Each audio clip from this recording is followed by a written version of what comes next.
Beforehand there, I was talking to Trizo from the Knowing, a Sydney-based trio. And they're from a lot of different heavy rock outfits, the trio itself. Trizo didn't want to talk about the past, and I respected that, although I did at the very beginning of the programme mention which bands they were from, but he did not want to go into that because he said we're the Knowing now and that's it. And I think that's fair enough, and I understand that, and I think that there's a lot to be said for somebody who thinks like that. No, we're not going to talk about past attainments, we're going to talk about now.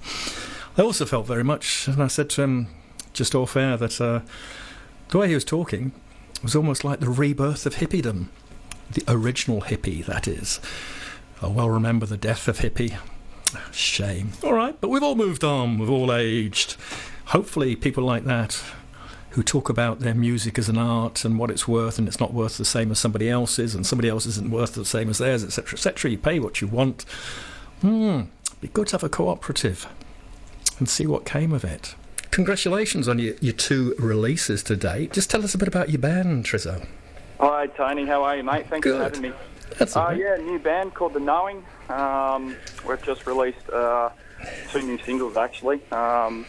One just last week, and the first one a few weeks before that. We decided to do something a little bit different and release in pairs rather than go and record an EP or an album, just for the fact that the time it takes to write a record, record it, tour it, it's a long process. But this way we get to just keep music coming out. They kind of cut from the same cloth, so to speak. So it's something different, and we get to dig a little deeper as well with our song matter. Well, that's great. Now, you're a trio, and just before this programme, actually, we had a guy on called David Carr, who's a producer, etc., etc., and he had a guy called Andy in with him, who's another producer, and he was talking about you all, because at one time, one or the other has actually worked with you, or with members of the band, and they were saying what a fantastic sound this new band, this new lineup has got. So you got fans already there,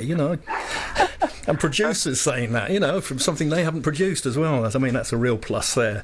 Mate, you know what? That's really nice to hear, because, what we've done so far is self-produced. Anyhow, moving on from that, you're a trio, but you brought somebody else in, didn't you, to lay down some bass lines? That was Glenn Esmond, was it? Yeah, that's correct. Yeah, Glenn came in and recorded on the first 2 tracks. At this stage we're a trio, but we're kind of just testing the waters. A new band, you've kind of got to earn your stripes and just do it right. We've all been around the block, once or twice, yes. So we know where we shouldn't be putting the energy. And right now, it's just all going into songwriting, and we'll lock in that 4th member when we feel it's ready. Right now the industry is in a bit of disarray, lack of venues, and not a lot of radio support for new artists these days, except for obviously community radio, which is, without that, I don't know how new bands would even get, a leg up. So we're kind of going back to the start, with writing, the whole kind of dynamics of, putting a band together, the marketing, and we're concentrating on community radio because, building it from the ground up, mate. So, that's where we're at. I think that's the way to go, because you're hitting various areas, and community radio has generally got quite a wide listenership and all over the area. It's not just where they're based now, it does actually flow on quite a bit, and then the mainstream picks it up from there, and then they claim it as their own, unfortunately. Mate, we launched our first single on a very, very big station. I won't mention it. And the difference between a big station and the community radio, you just see weeks of advertising, for the interview, or we're releasing the track, and there's so many passionate people working within the industry with community radio, and you know what? They're the people we want to work with. This whole thing is a creative game and passion. We're certainly not, getting, there's no pay at the end of the week doing this, not yet anyway. So, it's all about that and choosing who you want to work with. And I can see community radio doing a whole lot more in the next few years. As long as this particular government doesn't slash our budget as they tried to do last time. Hold on to your seat. Exactly, yes. So how long did that take to produce and lay down? You know what? It was reasonably quick and completely back to front. Yeah. Vocals were down over a demo, and then drums came later, and yeah, it was a bit of not the usual way of doing it, but but it turned out, it turned out great, and we're really happy with it. So sometimes music isn't about doing it by the book. Actually, most of the time it's not. It's just finding what works for you and finding that sound. And this is just the introduction to the Knowing. It's not our final; it's our first. So we're discovering right now the new songs that we're writing and recording. And right now I'm recording guitars for the 2 new tracks, for the 2 new pair. And it's different once again. To a point where you never stop learning, Tony. Rock music sounds simple, but it should be. There are elements to it from a recording and producing point of view that, I think it's just a lot of testing and experimenting and seeing, that's the one I want to go with. Well, I think that's great. Now, what sort of guitars have you got? Yeah, I use PRS and Gibson mainly, and bass acoustic. Yeah, that's pretty much it. But whatever guitar is going to do the job. The thing is, with a guitar, I know this might sound really cheesy, the guitar's part of your body when you're playing it. It's different to a piano where it's only your fingers touching. Yes. You know what I mean? So you really connect to the guitar. So it's not just, for me, I can sit down with a guitar and it's absolutely amazing to play, but then taking it out live, it doesn't have the same thing. It gives off a different vibration. I think that's everything in life. It's almost like that. You can go on holiday and you love it so much and you want to live there, and you go and live there, and that's not as good as the holiday, So yes, that's very true. Guitars, you got to be realistic and just connect. And at the end of the day, it's your fingers, it's the player, So the thing is, how you're feeling is how the guitar's going to sound, and I really, really believe that. So when I'm having a bad guitar day, I stop, I don't play, because I just know that that's fair enough. It's not going to be a nice day for me. You've been in the business a while now, and you must have seen many changes during that time. But what was the age that you actually first became interested in music? I mean, I can dig really deep here, straight up with you, and very personal to me is the only memory I have of my father before he died was sitting between him and a guitar and just watching these fingers. So I think maybe, psychologically in there somewhere, the guitar is my connection to that. That's good. That's not cheesy. No, not at all. No. Well, it is in an interview. It can be, but you know what? That's just the simple truth of it. And my mum wouldn't let me watch TV during the week. So to get up and go to school, she would, I'd be eating my cereal, my brekkie and all that, and I'd put a record on because that's all I was allowed. I wasn't allowed to put the TV on when I got home, so it'd be records. And I just fell in love with music. It went from there. All right, let's take you back there and go on to a sort of rock quiz type question. What was the first album you ever bought or were given then? As a record, as a tape, or as a whatever, whichever. Yes. My first tape was Who Made Who, AC/DC, which really did it for me. I'll never forget that day in Melbourne. Yeah. We were just down there on holidays. It was a rainy day, and we went into this rock metal shop, and I'd never been into one of them before, and I was really young, and I was just looking at all this leather and spikes and stuff going on, all these dudes with long hair, and I was like, I need something. And anyway, Mum was kind of like, well, come on, Yaz. And I grabbed Who Made Who tape, and it was just by fate, and I played that, non-stop. And my first record, vinyl, was Dire Straits' Brothers in Arms. Oh, good one. And my first CD was Midnight Oil, Blue Sky Mining, and those 3 records are still, when I look at it, I couldn't have chosen any better. And to be honest, I only chose the Blue Sky, the Midnight Oils one because of the album. I love the artwork of the lightning. Yeah. And I didn't know who they were. I was too young. Yes, of course. Now, you've all got a background in different bands. How did you come to get together? Cale's the singer. His band toured with my old band back in the day, and I remember him having a set of pipes on him and, being a good guy. And I was kind of written the music, and I was writing vocals, actually, and just kind of, seeing who would fit, I suppose, in that. And 2, did I want to do another band? It's, I kind of had that in between. Been doing band for a long time, Do we go around the block again? Yeah. Is it worth it? And all that kind of thoughts that go through your head. But I sent the music to Carl, and he made his decision that he wanted to be part of it, you know, and same with Lush, you know. That's great. He came round and we had a chat about things, had a listen, and, you know, suddenly we went from no music and no artwork and no Facebook and nothing on YouTube, and then it just developed, so, yeah. Right, so what gigs are you playing at the moment? What's coming up, and what are the expectations and sort of your long-term goal for this band? Well, building an audience first and foremost, Tony. I mean, we're not looking at going out and playing live. There's just no point right now. Okay, that's fair. One, it's winter, and we want to go out when we feel it's right to go, and it's a natural, organic kind of shift to do it. Yep. There's no point going out and touring and spending a bunch of money and struggling with, you know, 30 people at your show. You know, no offence to the 30 people, but yeah, of course.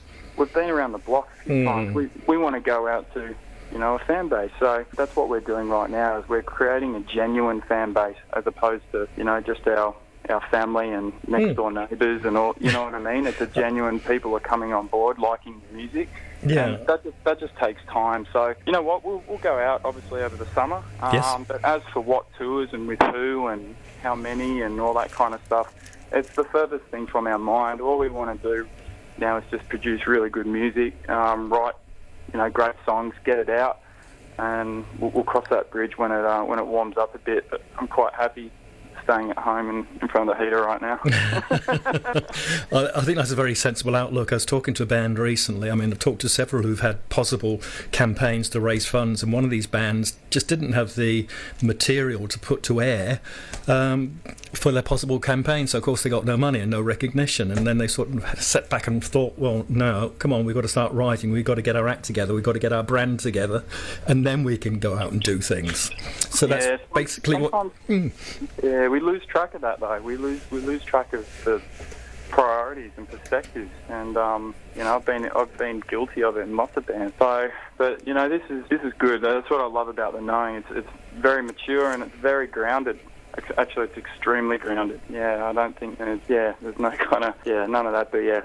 So. Okay, so is the Knowing then the band for you? I mean, I remember when I was in a band and we went through so many lead guitarists, you know, and in and out. So, I mean, is this it now? You're the tight band? This is it? You've reached your level of musical maturity as such within a band? No. There's just no way. You never know what's going to happen. You know, this band could have a keyboard player and a second guitar player in 5 years, playing, you know, big in Europe or big in New Zealand or or playing a local pub. You just don't know, and I think you've just got to use your experiences to make those decisions. Do we want it to be successful? Of course. Who doesn't want their business to be successful? You know, who doesn't want people to listen to their songs and go, you know, they're great. What we're realistic about is the work ethic that's involved, and to do it takes time, and got to do it right. You've just got to create that foundation, and you hear it as a kid. Teachers always go on the foundation, blah blah blah. But it is, it's true. You got to, and anything you do, it's natural as well. You don't want to go, hey, let's go out live now when it shouldn't, or anything different. Let's do this or do that. There's no that natural vibe happening.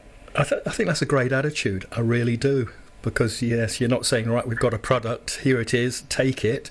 You're saying, no, we're learning, we're listening, we're moving on, we're growing, and this is how it'll be. That's great. And this is why we have it released on Bandcamp at the moment exclusively, because we want people, as a young band, we want people, the consumer, to make their own mind up on the price of the art. On Bandcamp, we have, and this is the platform that you can do this from. And we have it for $1. So you can buy it for $1, or you can pay more if you like. And that gives the consumer the control. And we're giving them the power to say, you make the decision, rather than the decision's being made for you, and this is how much you pay for it. Do you think artwork, a painter, there would be a website where it was all the same price, $1.69 for this art?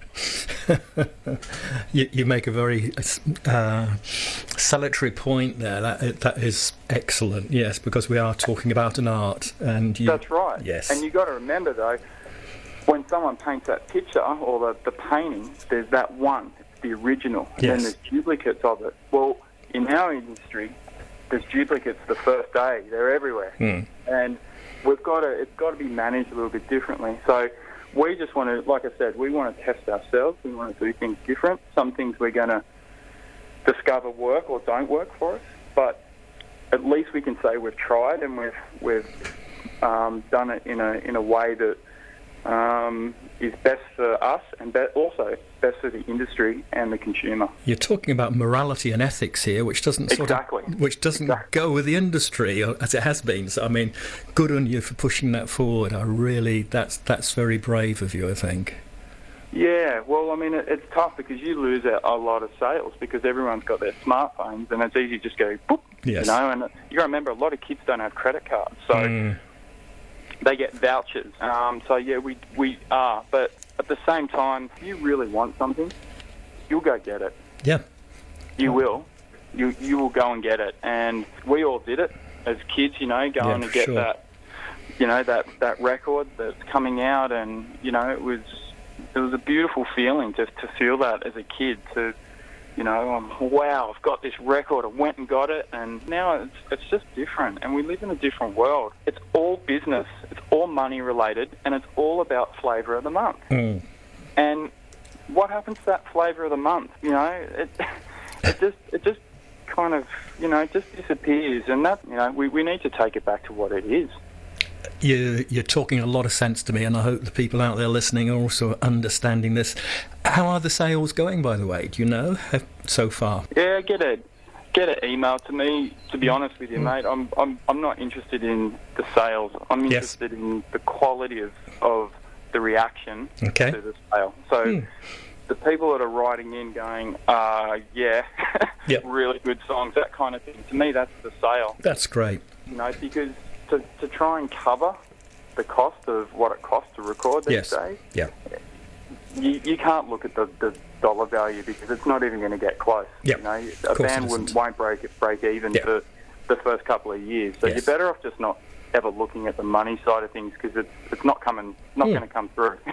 Well, so you're looking at the reaction, which is good. Yes, you're saying you're a band here. You've got something to sell, as such, in inverted commas.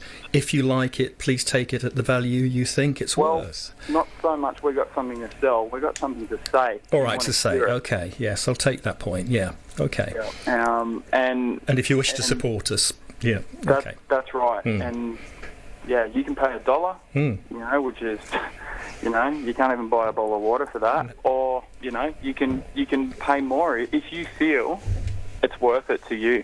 So just like we would with that painting, we would choose what we would want to pay for it at an auction, or we wouldn't, or wherever it may be, or the quality of art. So you've made some very salient points today, and I really appreciate what you've said, and you've taken a different perspective. There's that sort of lateral thinking there, which is not often seen in this industry, and I really appreciate having spoken to you about that. Oh, thank you. Thanks for having me, Tony. That's all right. Like I said, mate, we've been around the block, once or twice, and I think we're working on our art. But first and foremost, you got to work on yourself as a person, and you got to dig deep. You got to know what you're doing and where you're at and how it's happening. And I don't want to go too heavy into that. Of course. Like I said before with the whole guitar thing, it's an extension of your personality. You know what I mean? You can't. You're not like this full sad sack and playing happy stuff on the guitar all the time. It just comes out of where you're at, and I think self-discovery is just really important. We shouldn't go, okay, that's it, and then just let other people tell us that's the way it is, and we just accept it. We still should be able to make choices. Example on how much we pay for a song. I think you're spot on there. I really do, Trizo, and I really appreciate that. Look, thanks for taking the time out today. I'm going to go out now with Bullet Through the Frey, which is the latest one to release. Now, if people want to find out more from you, how can they do this? Listen, they can just come over to our Facebook, and we are more than happy to chat to anyone. Send us a message. Tell us how much you love or hate us, and all the music. That's fine. Like they say, knowledge is power, and so the more you understand about what you're doing, the better you'll be at it. So we are more than happy to come over and have a chat, have a listen. There's a bunch of previews and stuff to new tracks on YouTube, which we've always got up on Facebook anyway. Yeah, Bullet Through the Frey is the new track, and we're excited for people to hear it. It's if you can imagine a bullet going through frayed cloth, yes, and how easily a bullet would do that, kind of what we're doing with a lot of things in life. So I'll leave it at that. But that's great. I appreciate it, and thanks for taking the time out, Trizo. We'll go straight to Bullet Through the Frey now. This is Bullet Through the Frey by a relatively new band, The Knowing, who've been, as Trizo's just been saying, around the block several times in various guises. And they've moved on and matured. And this is the latest release. Enjoy.